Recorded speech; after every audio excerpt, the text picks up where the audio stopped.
गुजरात में राहुल गांधी ने तो ये बात कही अपने पार्टी के नेताओं के लिए ही कि जिनको जाना चाहे 10 20 50 लोग चले जाएं तो कोई फर्क नहीं पड़ता है। एक और महत्वपूर्ण बात कही कुछ दिन पहले, लोकसभा चुनाव के बाद उसको कुछ लोगों ने कहा ये ओवर कॉन्फिडेंस हो सकता है, लेकिन ओवर कॉन्फिडेंस नहीं था।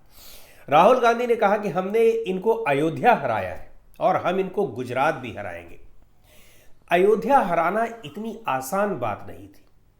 भारतीय जनता पार्टी अपने 50 साल पुराने एजेंडे का, या ये भी कह लीजिए कि आरएसएस का जो 100 साल पुराना अगर एजेंडा, 100 साल नहीं भी तो कम से कम वो 1950 के दशक से वो इसी एजेंडे पर काम कर रही है। वो एजेंडा पूरा हुआ, अयोध्या में श्री राम मंदिर का निर्माण हुआ, लेकिन उसी जगह पर वो चुनाव हार गई। उसी साल चुनाव हार गई जब वो मंदिर का निर्माण कर रही है, मंदिर निर्माण का श्रेय ले रही है।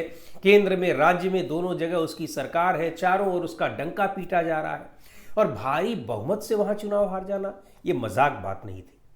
वही, और इन सब का असर यही था कि जिस तरह से युवाओं के मुद्दों को, महिलाओं के मुद्दों को, दलितों के मुद्दों को, पिछड़ों के मुद्दों को, अल्पसंख्यकों के मुद्दों को राहुल गांधी ने अपनी यात्रा के दौरान उठाया, उस पर काम किया, संविधान के मुद्दे पर काम किया, संविधान को लेकर लोगों को आगाह किया, इन सारी चीज़ों का असर था। और सबसे बड़ी बात यह कि इंडिया गठबंधन के साथ जो भी दल थे वो बहुत ही एकजुटता के साथ इस चुनाव में उतरे थे।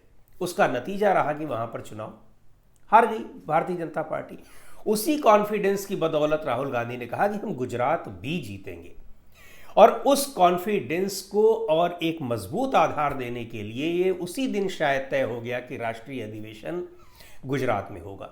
और इससे एक जो गुजरात के लोगों को भी मजबूती मिलेगी, क्योंकि आने वाले दिनों में वहाँ भी विधानसभा चुनाव होंगे।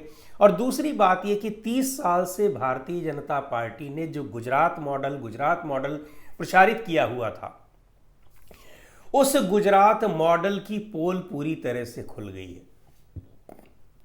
बरसात में आप बहते हुए नालियां वहां देखें, उद्योगों की स्थिति वहां पर देखें, पलायन की स्थिति वहां पर देखें, तमाम जो पैरामीटर्स हैं विकास के, उनके आधार पर देखें तो ये पता चल जाता है कि किस तरह से ढोल पीटा गया गुजरात के विकास का।